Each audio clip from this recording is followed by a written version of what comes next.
নমস্কার বন্ধুরা, আমি আজকে আপনাদেরকে একটি ছোট গল্প পাঠ করে শোনাব। গল্পটির নাম হল স্ত্রীর পত্র। এই গল্পটি রবীন্দ্রনাথ ঠাকুরের। তো এই ছোট গল্পটি আজকে আমি আপনাদেরকে পাঠ করে শোনাব। একটি বিখ্যাত ছোট গল্প।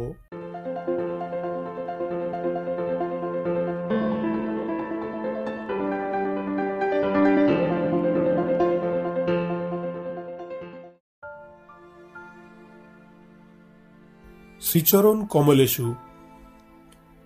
আজ 15 বছর আমাদের বিবাহ হয়েছে। আজ পর্যন্ত তোমাকে চিঠি লিখিনি। চিরদিন কাছেই পড়ে আছি। মুখের কথা অনেক শুনেছ, আমিও শুনেছি। চিঠি লিখবার মতো ফাঁকটুকুও পাওয়া যায়নি। আজ আমি এসেছি তীর্থ করতে শ্রীক্ষেত্রে। তুমি আছো আপিসের কাজে। শামুকের সঙ্গে খোলসের যে সম্বন্ধ, কলকাতার সঙ্গে তোমারও তাই। সে তোমার দেহ মনের সঙ্গে এঁটে গিয়েছে, তাই তুমি আপিসের ছুটির দরখাস্ত করলে না। বিধাতারও তাই অভিপ্রায় ছিল। তিনি আমার ছুটির দরখাস্ত মঞ্জুর করেছেন। আমি তোমাদের মেজ বউ। আজ 15 বছরের পর এই সমুদ্রের ধারে দাঁড়িয়ে জানতে পেরেছি আমার জগৎ এবং জগদীশ্বরের সঙ্গে আমার অন্য সম্বন্ধ আছে। তাই আজ সাহস করে এই চিঠিখানি লিখছি। এ তোমাদের মেজ বউয়ের চিঠি নয়। তোমাদের সঙ্গে আমার সম্বন্ধ কপালে যিনি লিখেছিলেন, তিনি ছাড়া যখন সেই সম্ভাবনার কথা আর কেউ জানতেন না, সেই শিশু বয়সে আমি আর আমার ভাই একই সঙ্গে সন্নিপাতিক জ্বরে পড়ি। আমার ভাইটি মারা গেল, আমি বেঁচে উঠলুম। পাড়ার সব মেয়েরাই বলতে লাগলো, মৃণাল মেয়ে কিনা, তাই ও বাঁচল। বেটা ছেলে হলে কি আর রক্ষে পেত? চুরি বিদ্যাতে জম পাকা, দামি জিনিসের পরেই তার লোভ। আমার মরণ নেই। সেই কথাটাই ভালো করে বুঝিয়ে বলবার জন্য এই চিঠিখানি লিখতে বসেছি। যেদিন তোমাদের দুঃসম্পর্কের মামা তোমার বন্ধু নীরদকে নিয়ে কনে দেখতে এলেন, তখন আমার বয়স 12। দুর্গম পাড়াগাঁয়ে আমাদের বাড়ি। সেখানে দিনের বেলায় শেয়াল ডাকে। স্টেশন থেকে 7 ক্রোশ স্যাঁকড়া গাড়িতে এসে বাকি 3 মাইল কাঁচা রাস্তায় পালকি করে তবে আমাদের গায়ে পৌঁছানো যায়। সেদিন তোমাদের কি হয়রানি! তার উপরে আমাদের বাংলাদেশের রান্না। সে রান্নার প্রহসন আজও মামা ভোলেননি। তোমাদের বড় বউয়ের রূপের অভাব মেজ বউকে দিয়ে পূরণ করবার জন্যে তোমার মায়ের একান্ত জিদ ছিল। নইলে এত কষ্ট করে আমাদের সে গায়ে তোমরা যাবে কেন? বাংলাদেশে পিলে যকৃৎ, অম্লশূল এবং কনের জন্য তো কাউকে খোঁজ করতে হয় না। তারা আপনিই চেপে ধরে, কিছুতে ছাড়তে চায় না। বাবার বুক দূর দূর করতে লাগলো। মা দুর্গা নাম জপ করতে লাগলেন। শহরের দেবতাকে পাড়া গাঁয়ের পূজারী কি দিয়ে সন্তুষ্ট করবে? মেয়ের রূপের উপর ভরসা। কিন্তু সেই রূপের গুমর তো মেয়ের মধ্যে নেই। যে ব্যক্তি দেখতে এসেছে সে তাকে যে দামেই দেবে সেই দামই তার দাম। তাই তো হাজার রূপে গুণেও মেয়ে মানুষের সংকোচ কিছুতে ঘোচে না।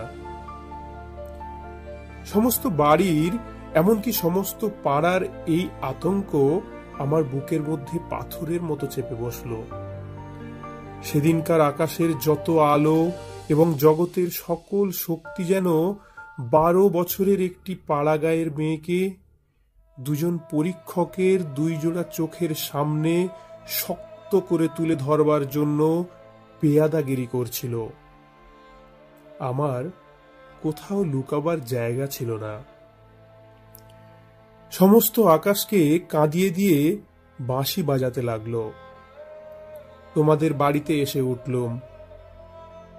আমার খুঁতগুলি সবিস্তারে খতিয়ে দেখেও গিন্নির দল সকলে স্বীকার করলেন, মোটের উপর আমি সুন্দরী বটে। সে কথা শুনে আমার বড় জায়ের মুখ গম্ভীর হয়ে গেল। কিন্তু আমার রূপের দরকার কি ছিল তাই ভাবি। রূপ জিনিসটাকে যদি কোনো সেকেলে পণ্ডিত গঙ্গা মৃত্তিকা দিয়ে গড়তেন তাহলে ওর আদর থাকত, কিন্তু ওটা যে কেবল বিধাতা নিজের আনন্দে গড়েছেন। তাই তোমাদের ধর্মের সংসারেও ওর দাম নেই। আমার যে রূপ আছে সে কথা ভুলতে তোমার বেশি দিন লাগেনি, কিন্তু আমার যে বুদ্ধি আছে সেটা তোমাদের পদে পদে স্মরণ করতে হয়েছে। ওই বুদ্ধিটা আমার এতই স্বাভাবিক যে তোমাদের ঘরকন্যার মধ্যে এত কাল কাটিয়েও আজও সে টিকে আছে। মা আমার এই বুদ্ধিটার জন্য ভীষণ উদ্বিগ্ন ছিলেন। মেয়ে মানুষের পক্ষে এ এক বালাই। যাকে বাধা মেনে চলতে হবে সে যদি বুদ্ধিকে মেনে চলতে চায় তবে ঠোকর খেয়ে খেয়ে তার কপাল ভাঙবেই। কিন্তু কি করব বলো? তোমাদের ঘরের বউয়ের যতটা বুদ্ধি দরকার বিধাতা অসতর্ক হয়ে আমাকে তার চেয়ে অনেকটা বেশি দিয়ে ফেলেছেন। সে আমি এখন ফিরিয়ে দিই কাকে? তোমরা আমাকে মেয়ে জ্যাঠা বলে দুবেলা গাল দিয়েছ।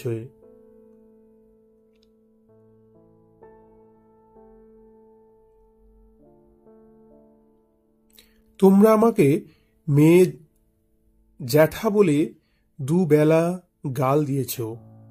কটু কথাই হচ্ছে অক্ষমের সান্ত্বনা। অতএব সে আমি ক্ষমা করলুম। আমার একটা জিনিস তোমাদের ঘরকন্যার বাইরে ছিল, সেটা কেউ তোমরা জানোনি। আমি লুকিয়ে কবিতা লিখতুম। সে ছাইপাশ যাই হোক না, সেখানে তোমাদের অন্দরমহলের পাঁচিল ওঠেনি।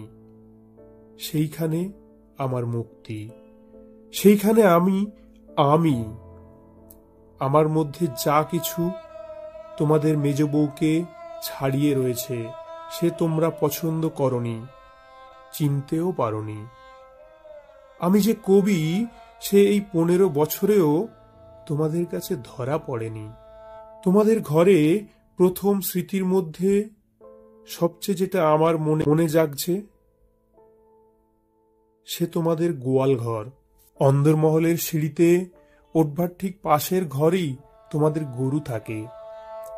সামনের উঠোনটুকু ছাড়া তাদের আর নড়বার জায়গা নেই। সেই উঠোনের কোণে তাদের জাবনা দেবার কাঠের গামলা। সকালে বেহারার নানা কাজ। উপবাসী গরুগুলো ততক্ষণেই সেই গামলার ধারগুলো চেটে চেটে চিবিয়ে চিবিয়ে খাবলা করে দিত। আমার প্রাণ কাঁদত। আমি পাড়া গাঁয়ের মেয়ে।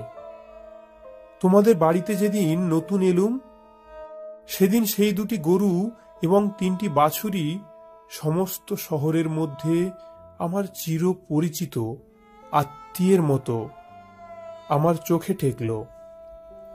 যেদিন নতুন বউ ছিলুম নিজে না খেয়ে লুকিয়ে ওদের খাওয়াতুম। যখন বড় হলুম তখন গরুর প্রতি আমার প্রকাশ্য মমতা লক্ষ্য করে আমার ঠাট্টার সম্পর্কীয়রা আমার গোত্র সম্বন্ধে সন্দেহ প্রকাশ করতে লাগলেন। আমার মেয়েটি জন্ম নিয়েই মারা গেল। আমাকেও সেই সঙ্গে যাবার সময় ডাক দিয়েছিল।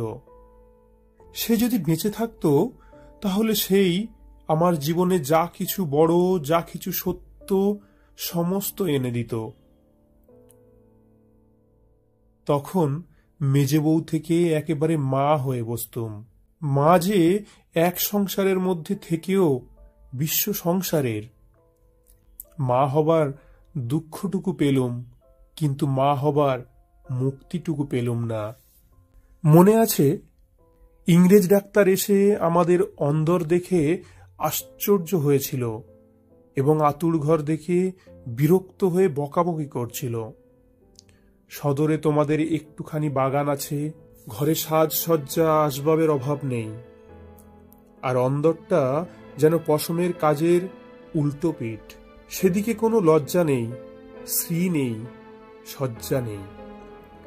সেদিকে আলো মিটমিট করে জ্বলে, হাওয়া চোরের মতো প্রবেশ করে। উঠোনের আবর্জনা নড়তে চায় না, দেয়ালের এবং মেঝের সমস্ত কলঙ্ক অক্ষয় হয়ে বিরাজ করে। কিন্তু ডাক্তার একটা ভুল করেছিল। সে ভেবেছিল এটা বুঝি আমাদের অহোরাত্র দুঃখ দেয়। ঠিক উল্টো, অনাদর জিনিসটাই ছাইয়ের মতো। সে ছাই আগুনকে হয়তো ভিতরে ভিতরে জমিয়ে রাখে, কিন্তু বাইরে থেকে তার তাপটাকে বুঝতে দেয় না। আত্মসম্মান যখন কমে তখন অনাদরকে তো অন্যায্য বলে মনে হয় না, সেই জন্যে তার বেদনা নেই। তাই তো মেয়ে মানুষ দুঃখ বোধ করতেই লজ্জা পায়। আমি তাই বলি, মেয়ে মানুষকে দুঃখ পেতেই হবে এইটি যদি তোমাদের ব্যবস্থা হয়, তাহলে যতদূর সম্ভব তাকে অনাদরে রেখে দেওয়াই ভালো। আদরে দুঃখে ব্যথাটা কেবল বেড়েই ওঠে। যেমন করেই রাখো, দুঃখ যে আছে এ কথা মনে করবার কথাও কোনোদিন মনে আসেনি। আতুর ঘরে মরণ মাথার কাছে এসে দাঁড়ালো, মনে ভয়ই হলো না। জীবন আমাদের কি যে মরণকে ভয় করতে হবে? আদরে যত্নে যাদের প্রাণের বাঁধন শক্ত করেছে, মরতে তাদেরই বাঁধে। সেদিন যম যদি আমাকে ধরে টান দিত, তাহলে আলগা মাটি থেকে যেমন অতি সহজে ঘাসের চাপড়া উঠে আসে সমস্ত শিকড় শুদ্ধ, আমি তেমনি করে উঠে আসতুম। বাঙালির মেয়ে তো কথায় মরতে যায়, কিন্তু এমন মরায় বাহাদুরিটা কি? মরতে লজ্জা হয়। আমাদের পক্ষে ওটা এতই সহজ। আমার মেয়েটি তো সন্ধ্যা তারার মতো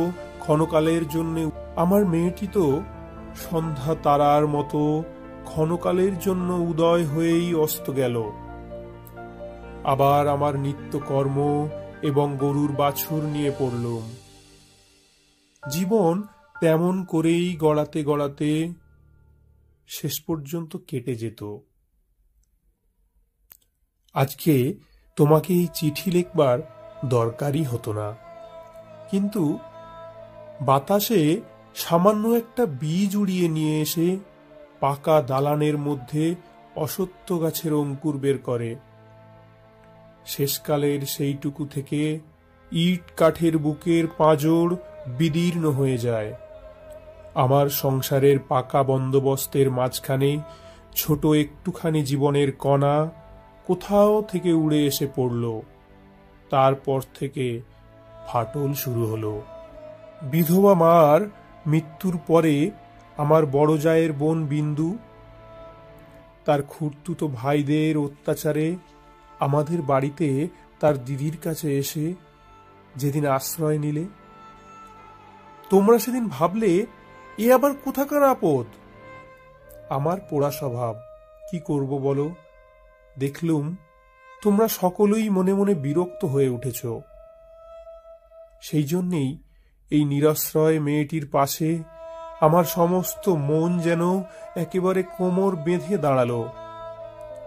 পরের বাড়িতে পরের অনিচ্ছাতে এসে আশ্রয় নেওয়া সে কত বড় অপমান।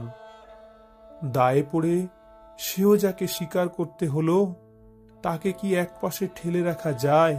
তারপরে দেখলুম আমার বড় জায়ের দশা।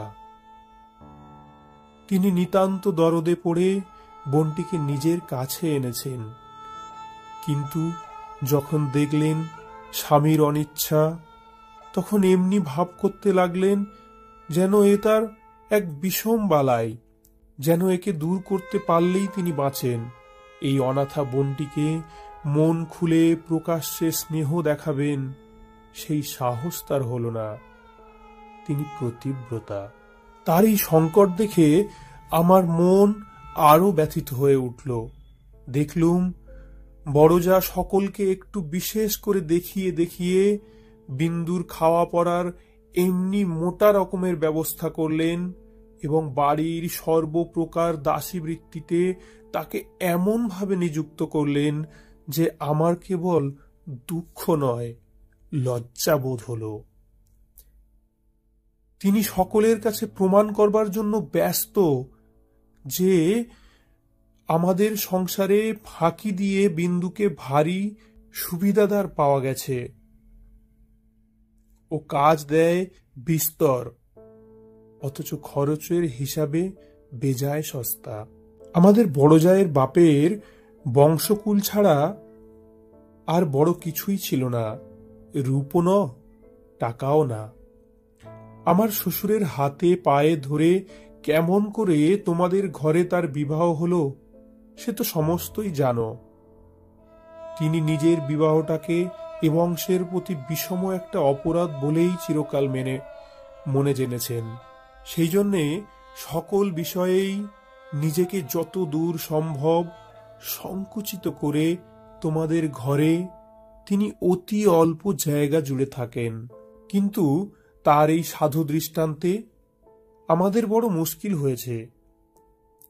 আমি সকল দিকে আপনাকে অত্যন্ত অসম্ভব খাটো করতে পারি নে। আমি যেটাকে ভালো বলে বুঝি, আর কারো খাতিরে সেটাকে মন্দ বলে মেনে নেওয়া আমার কর্ম নয়। তুমিও তার অনেক প্রমাণ পেয়েছ। বিন্দুকে আমি আমার ঘরে টেনে নিলুম। দিদি বললেন, মেজ বউ গরিবের ঘরের মেয়েটির মাথা খেতে বসলেন। আমি যেন বিষম একটা বিপদ ঘটালুম। এমনি ভাবে তিনি সকলের কাছে নালিশ করে বেড়ালেন, কিন্তু আমি নিশ্চয় জানি তিনি মনে মনে বেঁচে গেলেন। এখন দোষের বোঝা আমার উপরেই পড়ল।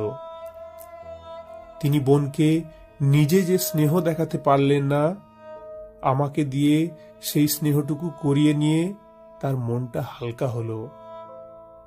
আমার বড়জা বিন্দুর বয়স থেকে দু চারটে অঙ্ক বাদ দিতে চেষ্টা করতেন, কিন্তু তার বয়স যে 14 চেয়েও কম ছিল না। এ কথা লুকিয়ে বললে অনর্থা হতো না। তুমি তো জানো সে দেখতে এতই মন্দ ছিল যে পড়ে গিয়ে সে যদি মাথা ভাঙত তবে ঘরের মেজেটার জন্যই লোকে উদ্বিগ্ন হতো। কাজেই পিতামাতার অভাবে কেউ তাকে বিয়ে দেবার ছিল না, এবং তাকে বিয়ে করবার মতো মনের জোরই বা কজন লোকের ছিল। বিন্দু বড় ভয়ে ভয়ে আমার কাছে এলো, যেন আমার গায়ে তার ছোঁয়াচ লাগলে আমি সইতে পারবো না। বিশ্ব সংসারে তার যেন জন্মাবার কোনো শর্তই ছিল না। তাই সে কেবল পাশ কাটিয়ে চোখ এড়িয়ে চলত। তার বাপের বাড়িতে তার খুড়তুতো ভাইরা তাকে এমন একটি কোণও ছেড়ে দিতে চায়নি যে কোণে একটা অনাবশ্যক জিনিস পড়ে থাকতে পারে। অনাবশ্যক আবর্জনা ঘরের আশেপাশে অনায়াসে স্থান পায়, কেননা মানুষ তাকে ভুলে যায়। কিন্তু অনাবশ্যক মেয়ে মানুষ যে একে অনাবশ্যক, আবার তার উপরে তাকে ভোলাও শক্ত, সেই জন্যে আস্থা কুড়েও তার স্থান নেই। অথচ বিন্দুর খুড়তুতো ভাইরা যে জগতে পরম আবশ্যক পদার্থ তা বলবারই জো নেই, কিন্তু তারা বেশ আছে। তাই বিন্দুকে যখন আমার ঘরে ডেকে আনলুম, তার বুকের মধ্যে কাঁপতে লাগলো। তার ভয় দেখে আমার বড় দুঃখ হলো। আমার ঘরে যে তার একটুখানি জায়গা আছে, সে কথাটি আমি অনেক আদর করে তাকে বুঝিয়ে দিলুম। কিন্তু আমার ঘর শুধু তো আমার ঘর নয়, কাজেই আমার কাজটি সহজ হলো না। 2-4 দিন আমার কাছে থাকতেই তার গায়ে লাল লাল কি উঠল। হয়তো সে ঘামাচি, নয়তো আর কিছু হবে। তোমরা বললে বসন্ত, কেননা ও যে বিন্দু। তোমাদের পাড়ায় এক আনাড়ি ডাক্তার এসে বললে, আর 2-1 দিন না গেলে ঠিক বলা যায় না। কিন্তু সেই 2-1 দিনের সবুর সইবে কে? বিন্দু তো তার ব্যামোর লজ্জাতেই মরবার জো হলো। আমি বললুম, বসন্ত হয়তো হোক, আমি আমাদের সেই আতুর ঘরে ওকে নিয়ে থাকব, আর কাউকে কিচ্ছু করতে হবে না। এই নিয়ে আমার উপরে তোমরা যখন সকলের মার মূর্তি ধরেছ, এমনকি বিন্দুর দিদিও যখন অত্যন্ত বিরক্ত ভান করে পোড়া কপালি মেয়েটাকে হাসপাতালে পাঠাবার প্রস্তাব করেছেন, এমন সময় ওর গায়ে সমস্ত লাল দাগ একদম মিলিয়ে গেল। তোমরা দেখি তাতে আরো ব্যস্ত হয়ে উঠলে, বললে নিশ্চয়ই বসন্ত বসে গিয়েছে, কেননা ও যে বিন্দু। অনাদারে মানুষ হবার একটা মস্ত গুণ, শরীরটাকে তাতে একেবারে অজর অমর করে তোলে। ব্যামো হতেই চায় না। মরার সদর রাস্তাগুলো একেবারেই বন্ধ। রোগ তাই ওকে ঠাট্টা করে গেল, কিছুই হলো না। কিন্তু এটা বেশ বোঝা গেল, পৃথিবীর মধ্যে সবচেয়ে অকিঞ্চিতকর মানুষকে আশ্রয় দেওয়াই সবচেয়ে কঠিন। আশ্রয়ের দরকার তার যত বেশি, আশ্রয়ের বাধাও তেমনি বিষম। আমার সম্বন্ধে বিন্দুর ভয় যখন ভাঙল, তখন ওকে আর এক গেরোয় ধরল। আমাকে এমনি ভালোবাসতে শুরু করলে যে আমাকে ভয় ধরিয়ে দিলে। ভালোবাসার এরকম মূর্তি সংসারে তো কোনোদিন দেখেনি। বইয়েতে পড়েছি বটে, সেও মেয়ে পুরুষের মধ্যে। আমার যে রূপ ছিল, সে কথা আমার মনে করবার কোনো কারণ বহু কাল ঘটেনি। এতদিন পরে সেই রূপটা নিয়ে পড়ল এই কুশ্রী মেয়েটা। আমার মুখ দেখে তার চোখে আশ আর মিটত না। বলতো, দিদি, তোমার এই মুখখানি আমি ছাড়া আর কেউ দেখতে পায়নি। যেদিন আমি নিজের চুল নিজে বাঁধতুম, সেদিন তার ভারী অভিমান। আমার চুলের বোঝা 2 হাত দিয়ে নাড়তে চাটতে তার ভারী ভালো লাগত। কোথাও নিমন্ত্রণে যাওয়ার ছাড়া আমার সাজগোজের তো দরকার ছিল না। কিন্তু বিন্দু আমাকে অস্থির করে রোজই কিছু না কিছু সাজ করাতো। মেয়েটা আমাকে নিয়ে একেবারে পাগল হয়ে উঠল। তোমাদের অন্দরমহলে কোথাও জমি 1 ছটাক নেই। উত্তর দিকের পাঁচিলের গায়ে নর্দমার ধারে কোনো গতিকে একটা গাবগাছ জন্মেছে। যেদিন দেখতুম সেই গাবের গাছের নতুন পাতাগুলি রাঙা টকটকে হয়ে উঠেছে, সেই দিন জানতুম ধরাতলে বসন্ত এসেছে বটে। আমার ঘরকন্নার মধ্যে ওই অনাদৃত মেয়েটার চিত্ত যেদিন আগা গোড়া এমন রঙিন হয়ে উঠল, সেদিন আমি বুঝলুম হৃদয়ের জগতেও একটা বসন্তের হাওয়া আছে। সে কোন স্বর্গ থেকে আসে, গলির মোড় থেকে আসে না। বিন্দুর ভালোবাসার দুঃসহ বেগে আমাকে অস্থির করে তুলেছিল। একবার তার উপরে রাগ হতো, সে কথা স্বীকার করিনি, কিন্তু তার এই ভালোবাসার ভিতর দিয়ে আমি আপনার একটি স্বরূপ দেখলুম, যা আমি জীবনে আর কোনো দিন দেখিনি। সেই আমার মুক্ত স্বরূপ। এদিকে বিন্দুর মতো মেয়েকে আমি যে এতটা আদর যত্ন করছি, এ তোমাদের অত্যন্ত বাড়াবাড়ি বলে ঠেকল।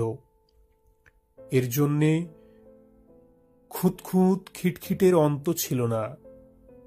যেদিন আমার ঘর থেকে বাজুবন্ধ চুরি গেল, সেদিন সেই চুরিতে বিন্দুর যে কোনো রকমের হাত ছিল না, এ কথার আভাস দিতে তোমাদের লজ্জা হল না। যখন স্বদেশী হামলায় লোকের বাড়ি তল্লাশি হতে লাগলো, তখন তোমরা অনায়াসে সন্দেহ করে বসলে যে বিন্দু পুলিশের পোষা মেয়েচর। তার আর কোনো প্রমাণ ছিল না, তার আর কোনো প্রমাণ ছিল না, কেবল এই প্রমাণ যে ও বিন্দু।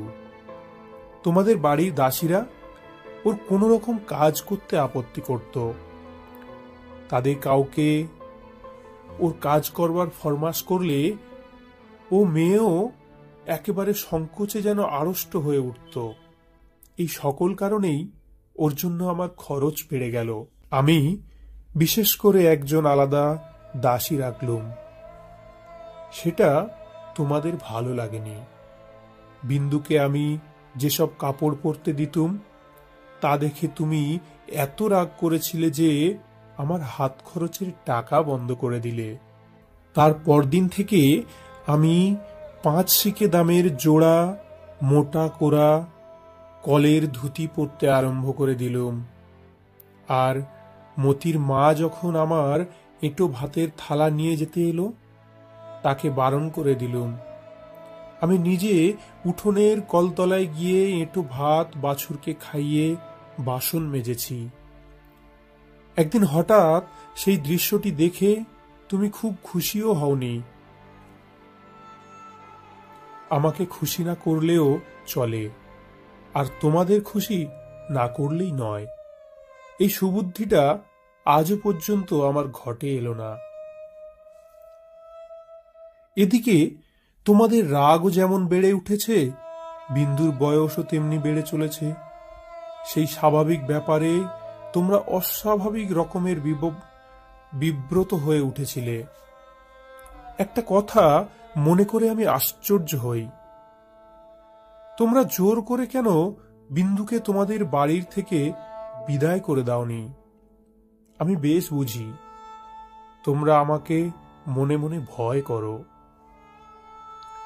বিধাতা যে আমাকে বুদ্ধি দিয়েছিলেন, ভিতরে ভিতরে তার খাতির না করে তোমরা বাঁচো না।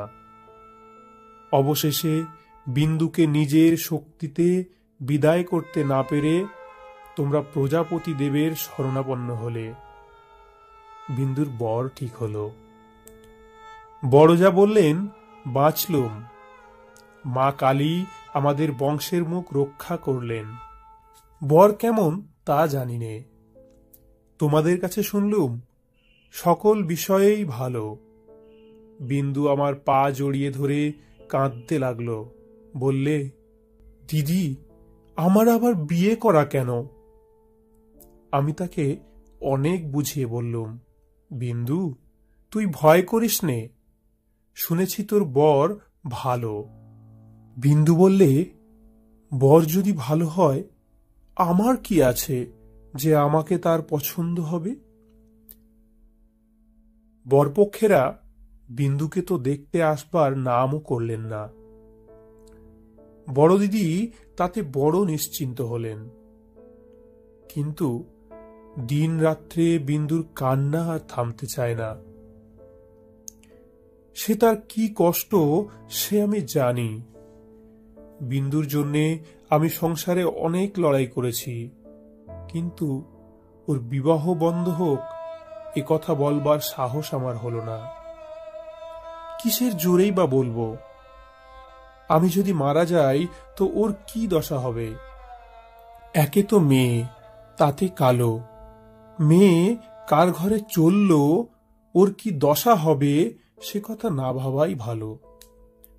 ভাবতে গেলে প্রাণ কেঁপে ওঠে।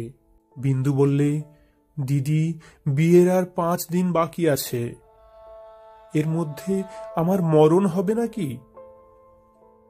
আমি তাকে খুব ধমক দিলাম, কিন্তু অন্তর্যামী জানেন, যদি কোনো সহজভাবে বিন্দুর মৃত্যু হতে পারত তাহলে আমিও আরাম বোধ করতুম। বিবাহের আগের দিন বিন্দু তার দিদিকে গিয়ে বললে, দিদি, আমি তোমাদের গোয়াল ঘরে পড়ে থাকব, আমাকে যা বলবে তাই করব, তোমার পায়ে পড়ি, আমাকে এমন করে ফেলে দিও না। কিছুকাল থেকে লুকিয়ে লুকিয়ে দিদির চোখ দিয়ে জল পড়ছিল, সেদিনও পড়ল। কিন্তু শুধু হৃদয় তো নয়, শাস্ত্রও আছে। তিনি বললেন, জানিস তো বন্দি, পতি হচ্ছে স্ত্রীলোকের গতি, মুক্তি, সব। কপালে যদি দুঃখ থাকে তো কেউ খণ্ডাতে পারবে না। আসল কথা হচ্ছে, কোনো দিকে কোনো রাস্তাই নেই। বিন্দুকে বিবাহ করতেই হবে, তারপরে যা হয় তা হোক। আমি চেয়েছিলুম বিবাহটা যাতে আমাদের বাড়িতেই হয়, কিন্তু তোমরা বলে বসলে বরের বাড়িতেই হওয়া চাই, সেটা তাদের কৌলিক প্রথা। আমি বুঝলুম, বিন্দুর বিবাহের জন্য যদি তোমাদের খরচ করতে হয় তবে সেটা তোমাদের গৃহদেবতার কিছুতেই সইবে না। কাজেই চুপ করে যেতে হলো। কিন্তু একটা কথা তোমরা কেউ জানো না। দিদিকে জানাবার ইচ্ছা ছিল, কিন্তু জানায়নি। কেননা তাহলে তো তিনি ভয়েই মরে যেতেন। আমার কিছু কিছু গয়না দিয়ে আমি লুকিয়ে বিন্দুকে সাজিয়ে দিয়েছিলাম। বোধ করি দিদির চোখে সেটা পড়ে থাকবে, কিন্তু সেটা তিনি দেখেও দেখেননি। দোহাই ধর্মের, সেজন্য তোমরা তাকে ক্ষমা করো। যাবার আগে বিন্দু আমাকে জড়িয়ে ধরে বললে, দিদি, আমাকে তোমরা তাহলে নিতান্তই ত্যাগ করলে? আমি বললুম, না বিন্দি, তোর যেমন দশাই হোক না কেন, আমি তোকে শেষ পর্যন্ত ত্যাগ করব না। 3 দিন গেল। তোমাদের তালুকের প্রজা খাবার জন্য তোমাকে যে ভেড়া দিয়েছিল, তাকে তোমার জটরাগ্নি থেকে বাঁচিয়ে আমি আমাদের একতলায় কয়লা রাখবার ঘরের এক পাশে বাস করতে দিয়েছিলাম। সকালে উঠেই আমি তাকে দানা খাইয়ে আসতাম। তোমার চাকরদের প্রতি 2-1 দিন নির্ভর করে দেখেছি, তাকে খাওয়ানোর চেয়ে তাকে খাওয়ার প্রতি তাদের বেশি ঝোঁক। সেদিন সকালে সেই ঘরে ঢুকে দেখি বিন্দু এক কোণে জড়সড় হয়ে বসে আছে। আমাকে দেখেই আমার পা জড়িয়ে ধরে লুটিয়ে পড়ে নিঃশব্দে কাঁদতে লাগলো। বিন্দুর স্বামী পাগল। সত্যি বলছিস বিন্দি? এত বড় মিথ্যে কথা তোমার কাছে বলতে পারি দিদি? তিনি পাগল। শ্বশুরের এই বিবাহে মত ছিল না, কিন্তু তিনি আমার শাশুড়িকে জমের মতো ভয় করতেন। তিনি বিবাহের পূর্বেই কাশী চলে গেছেন। শাশুড়ি জেদ করে তার ছেলের বিয়ে দিয়েছেন। আমি সেই রাস করা কয়লার উপরে বসে পড়লুম। মেয়ে মানুষকে মেয়ে মানুষ দয়া করে না, বলে ও তো মেয়ে মানুষ, বই তো নয়। ছেলে হোক না পাগল, সে তো পুরুষ বটে। বিন্দুর স্বামীকে হঠাৎ পাগল বলে বোঝা যায় না। কিন্তু এক একদিন সে এমন উন্মাদ হয়ে ওঠে যে তাকে ঘরে তালা বন্ধ করে রাখতে হয়। বিবাহের রাত্রে সে ভালো ছিল, কিন্তু রাত জাগা প্রভৃতি উৎপাত দ্বিতীয় দিন থেকে তার মাথা একেবারে খারাপ হয়ে উঠল। বিন্দু দুপুরবেলায় পিতলের থালায় ভাত খেতে বসেছিল।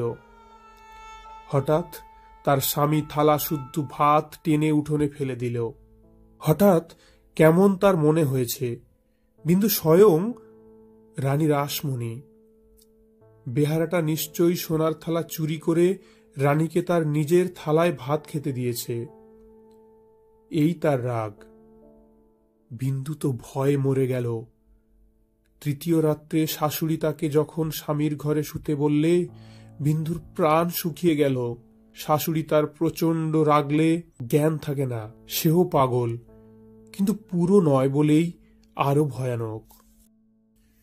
বিন্দুকে ঘরে ঢুকতে হলো। স্বামী সে রাত্রে ঠান্ডা ছিল, কিন্তু ভয়ে বিন্দুর শরীর যেন কাঠ হয়ে গেল। স্বামী যখন ঘুমিয়েছে অনেক রাত্রে, সে অনেক কৌশলে পালিয়ে চলে এসেছে। তার বিস্তারিত বিবরণ লেখবার দরকার নেই।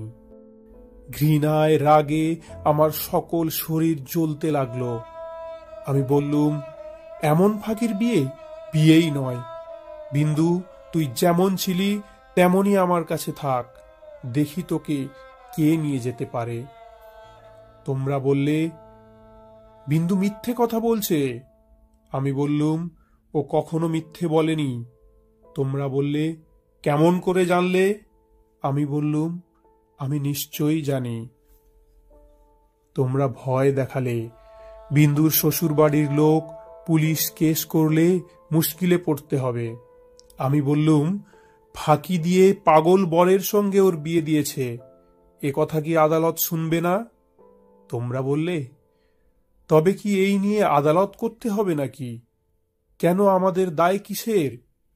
আমি বললুম, আমি নিজের গয়না বেচে যা করতে পারি করব। তোমরা বললে, উকিল বাড়ি ছুটবে নাকি? এ কথার জবাব নেই। কপালে করাঘাত করতে পারি, তার বেশি আর কি করব? ওদিকে বিন্দুর শ্বশুর বাড়ি থেকে ওর ভাসুর এসে বাইরে বিষম গোল বাঁধিয়েছে। সে বলছে সে থানায় খবর দেবে। আমার যে কি জোর আছে জানি নে, কিন্তু কসাইয়ের হাত থেকে যে গরু প্রাণ ভয়ে পালিয়ে এসে আমার আশ্রয় নিয়েছে, তাকে পুলিশের তাড়ায় আবার সেই কসাইয়ের হাতে ফিরিয়ে দিতেই হবে, এ কথা কোনো মতেই আমার মন মানতে পারল না। আমি স্পর্ধা করে বললুম, তা দিক থানায় খবর। এই বলে মনে করলুম বিন্দুকে এই বেলা আমার শোবার ঘরে এনে তাকে নিয়ে ঘরে তালা বন্ধ করে বসে থাকি। খোঁজ করে দেখি বিন্দু নেই। তোমাদের সঙ্গে আমার বাদ প্রতিবাদ যখন চলছিল, তখন বিন্দুই আপনি বাইরে গিয়ে তার ভাসুরের কাছে ধরা দিয়েছে। বুঝেছে এ বাড়িতে যদি সে থাকে তবে আমাকে সে বিষম বিপদে ফেলবে। মাঝখানে পালিয়ে এসে বিন্দু আপন দুঃখ আরো বাড়ালো। তার শাশুড়ির তর্ক এই যে তার ছেলে তো ওকে খেয়ে ফেলছিল না। মন্দ স্বামীর দৃষ্টান্ত সংসারে দুর্লভ নয়, তাদের সঙ্গে তুলনা করলে তার ছেলে যে সোনার চাঁদ। আমার বড় যা বললেন, ওর পোড়া কপাল, তা নিয়ে দুঃখ করে কি করব? তা পাগল হোক ছাগল হোক, স্বামী তো বটে। কুষ্ঠরোগীকে কোলে করে তার স্ত্রী বেশ্যার বাড়িতে নিজে পৌঁছে দিয়েছে। সতী সাধ্যির সেই দৃষ্টান্ত তোমাদের মনে জাগছিল। জগতের মধ্যে অধমতম কাপুরুষতার এই গল্পটা প্রচার করে আসতে তোমাদের পুরুষের মনে আজ পর্যন্ত একটুও সংকোচ বোধ হয়নি। সেই জন্যই মানব জন্ম নিয়েও বিন্দুর ব্যবহারে তোমরা রাগ করতে পেরেছ। তোমাদের মাথা হেঁট হয়নি। বিন্দুর জন্যে আমার বুক ফেটে গেল, কিন্তু তোমাদের জন্যে আমার লজ্জার সীমা ছিল না। আমি তো পাড়া গাঁয়ের মেয়ে, তার উপরে তোমাদের ঘরে পড়েছি। ভগবান কোন ফাঁক দিয়ে আমার মধ্যে এমন বুদ্ধি দিলেন? তোমাদের এই সব ধর্মের কথা আমি যে কিছুতেই সইতে পারলুম না। আমি নিশ্চয়ই জানতুম মরে গেলেও বিন্দু আমাদের ঘরে আর আসবে না, কিন্তু আমি যে তাকে বিয়ের আগের দিন আশা দিয়েছিলাম যে তাকে শেষ পর্যন্ত ত্যাগ করব না। আমার ছোট ভাই শরৎ কলকাতায় কলেজে পড়ছিল। তোমরা জানোই তো, যত রকমের ভলেন্টিয়ারি করা, প্লেগের পাড়ার ইঁদুর মারা, দামোদরের বন্যায় ছোটা, এতেই তার এত উৎসাহ যে উপরি উপরি দুবার সে এফএ পরীক্ষায় ফেল করেও কিছুমাত্র দমে যায়নি। তাকে আমি ডেকে বললুম, বিন্দুর খবর যাতে আমি পাই, তোকে সেই বন্দোবস্ত করে দিতে হবে শরৎ। বিন্দু আমাকে চিঠি লিখতে সাহস করবে না, লিখলেও আমি পাব না। এরকম কাজের চেয়ে যদি তাকে বলতুম বিন্দুকে ডাকাতি করে আনতে, কিংবা তার পাগল স্বামীর মাথা ভেঙে দিতে, তাহলে সে বেশ খুশি হতো। শরতের সঙ্গে আলোচনা করছি, এমন সময় তুমি ঘরে এসে বললে, আবার কি হাঙ্গামা বাঁধিয়েছ? আমি বললুম, সেই যা সব গোড়ায় বাঁধিয়েছিলুম, তোমাদের ঘরে এসেছিলুম, কিন্তু সে তো তোমাদেরই কীর্তি। তুমি জিজ্ঞাসা করলে বিন্দুকে আবার এনে কোথায় লুকিয়ে রেখেছ? তাকে বললুম, বিন্দু যদি আসতো তাহলে নিশ্চয়ই এনে লুকিয়ে রাখতুম, কিন্তু সে আসবে না, তোমাদের ভয় নেই। শরৎকে আমার কাছে দেখে তোমার সন্দেহ আরো বেড়ে উঠল। আমি জানতুম শরৎ আমাদের বাড়ি যাতায়াত করে, এ তোমরা কিছুতেই পছন্দ করতে না। তোমাদের ভয় ছিল ওর পরে পুলিশের দৃষ্টি আছে, কোন দিন ও কোন রাজনৈতিক মামলায় পড়বে, তখন তোমাদের শুদ্ধ জড়িয়ে ফেলবে।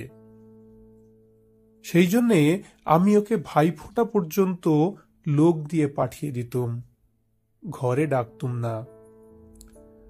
তোমার কাছে শুনলুম বিন্দু আবার পালিয়েছে, তাই তোমাদের বাড়িতে তার ভাসুর খোঁজ করতে এসেছে। শুনে আমার বুকের মধ্যে শেল বিঁধল। হতভাগিনীর যে কি অসহ্য কষ্ট তা বুঝলুম, অথচ কিছু করবার রাস্তা নেই। শরৎ খবর নিতে ছুটল। সন্ধ্যার সময় ফিরে এসে আমাকে বললে, বিন্দু তার খুড়তুতো ভাইদের বাড়ি গিয়েছিল, কিন্তু তারা তুমুল রাগ করে তখনই আবার তাকে শ্বশুর বাড়ি পৌঁছে দিয়ে গেছে। এর জন্য তাদের খেসারত এবং গাড়ি ভাড়া দণ্ড যা ঘটেছে, তার ঝাঁজ এখনো তাদের মন থেকে মরেনি। তোমাদের খুড়িমা শ্রীক্ষেত্রে তীর্থ করতে যাবেন বলে তোমাদের বাড়িতে এসে উঠেছেন। আমি তোমাদের বললুম আমিও যাব। আমার এমন হঠাৎ ধর্মে মন হয়েছে দেখে তোমরা এত খুশি হয়ে উঠলে যে কিছুমাত্র আপত্তি করলে না। একথাও মনে ছিল যে এখন যদি কলকাতায় থাকি তবে আবার কোনোদিন বিন্দুকে নিয়ে ফ্যাসাদ বাঁধিয়ে বসব, আমাকে নিয়ে বিষম ল্যাঠা। বুধবারে আমার যাবার দিন, রবিবার সমস্ত ঠিক হলো। আমি শরৎকে ডেকে বললুম, যেমন করে হোক বিন্দুকে বুধবারে পুরী যাবার গাড়িতে তোকে তুলে দিতেই হবে। শরতের মুখ প্রফুল্ল হয়ে উঠল।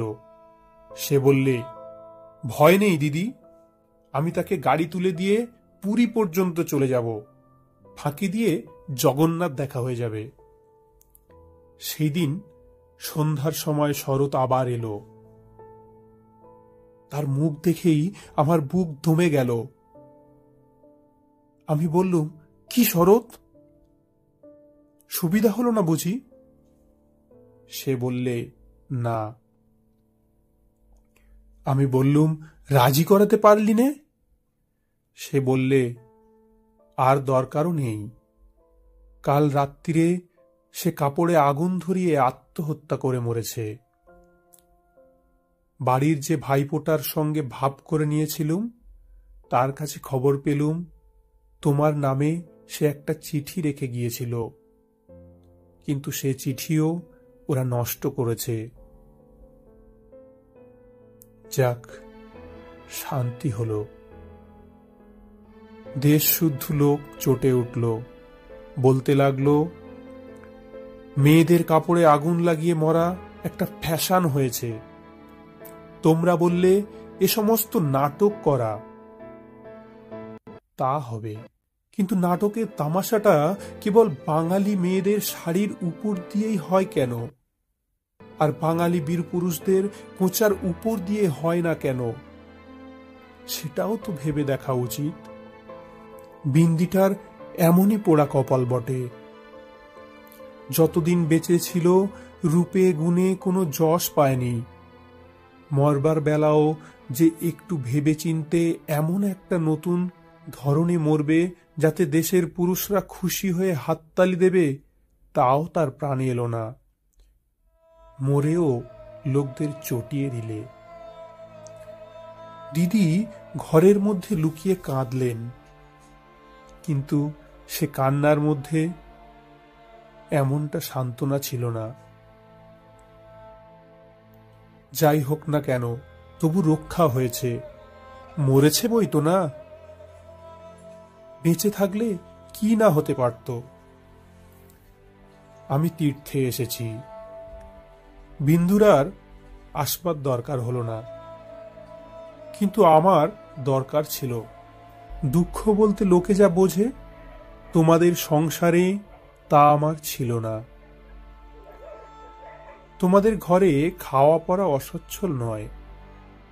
তোমার দাদার চরিত্র যেমন হোক, তোমার চরিত্রে এমন কোনো দোষ নেই যাতে বিধাতাকে মন্দ বলতে পারি।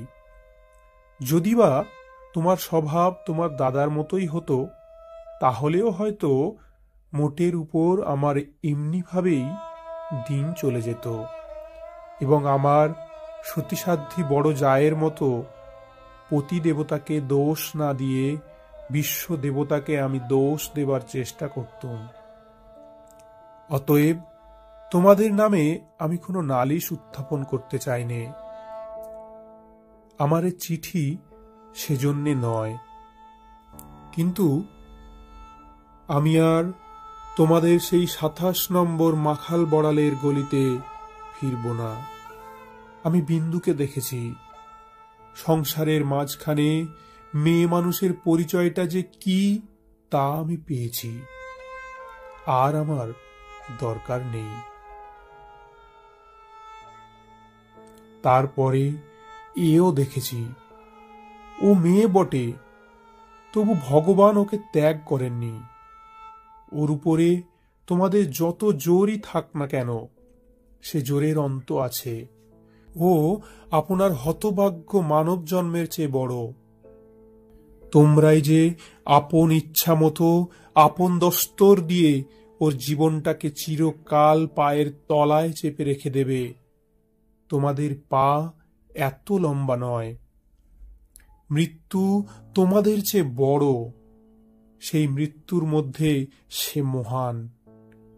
সেখানে বিন্দু কেবল বাঙালি ঘরের মেয়ে নয়, কেবল খুড়তুতো ভাইয়ের বোন নয়, কেবল অপরিচিত পাগল স্বামীর প্রবঞ্চিত স্ত্রী নয়, সেখানে সে অনন্ত। সেই মৃত্যুর বাঁশি এই বালিকার ভাঙা হৃদয়ের ভিতর দিয়ে আমার জীবনের যমুনা পারে যেদিন বাজল, সেদিন প্রথমটা আমার বুকের মধ্যে যেন বান বিঁধল। বিধাতাকে জিজ্ঞাসা করলুম, জগতের মধ্যে যা কিছু সবচেয়ে তুচ্ছ, তাই সবচেয়ে কঠিন কেন?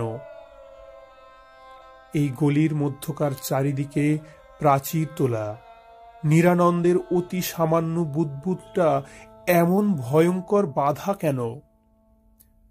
তোমার বিশ্বজগৎ তার ৬ ঋতুর সুধাপাত্র হাতে করে যেমন করেই ডাক দিক না, এক মুহূর্তের জন্যে কেন আমি এই অন্দরমহলটা এইটুকু মাত্র চৌকাট পেরোতে পারিনে? তোমার এমন ভুবনে আমার এমন জীবন নিয়ে কেন ওই তুচ্ছ ইট কাঠের আড়ালটার মধ্যেই আমাকে তিলে তিলে মরতে হবে? কত তুচ্ছ আমার এই প্রতিদিনের জীবনযাত্রা, কত তুচ্ছ এই সমস্ত বাঁধা নিয়ম, বাঁধা অভ্যাস, বাঁধা বুলি, এর সমস্ত বাঁধা মার। কিন্তু শেষ পর্যন্ত সেই দীনতার নাগপাশ বন্ধনেরই হবে জিত, আর হার হলো তোমার নিজের সৃষ্টি ওই আনন্দ লোকের। কিন্তু মৃত্যুর বাঁশি বাজতে লাগলো। কোথায় রে রাজমিস্ত্রির গড়া দেয়াল, কোথায় রে তোমাদের ঘোড়া আইন দিয়ে গড়া কাঁটার বেড়া? কোন দুঃখে, কোন অপমানে মানুষকে বন্দি করে রেখে দিতে পারে? ওই তো মৃত্যুর হাতে জীবনের জয় পতাকা উঠছে। ওরে মেজ বউ, ভয় নেই তোর, তোর মেজ বউয়ের খোলস ছিন্ন হতে এক নিমেষও লাগে না।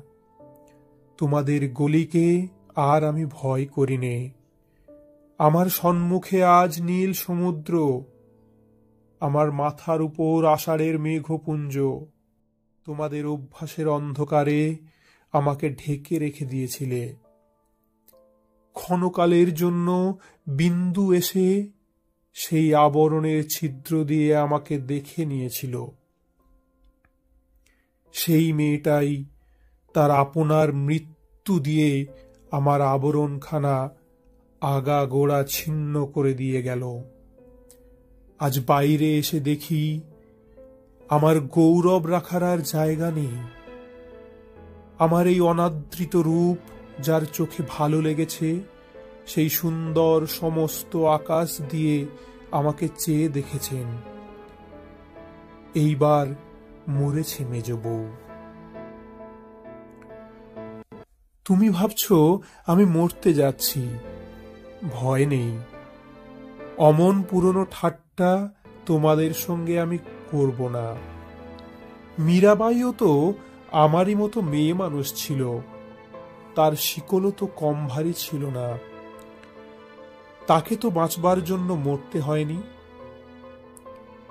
মীরাবাই তার গানে বলেছিল, ছাড়ুক বাপ, ছাড়ুক মা, ছাড়ুক যে যেখানে আছে, মীরা কিন্তু লেগেই রইল প্রভু, তাতে তার যা হবার তা হোক। এই লেগে থাকাই তো বেঁচে থাকা। আমিও বাঁচব। আমি বাঁচলুম তোমাদের চরণ তলাশ্রয় ছিন্ন মৃণাল। ধন্যবাদ। আমার এই ক্ষুদ্র প্রয়াস যদি আপনাদের ভালো লেগে থাকে তাহলে অবশ্যই আপনার মূল্যবান কমেন্ট এবং লাইক দিয়ে তা জানাবেন।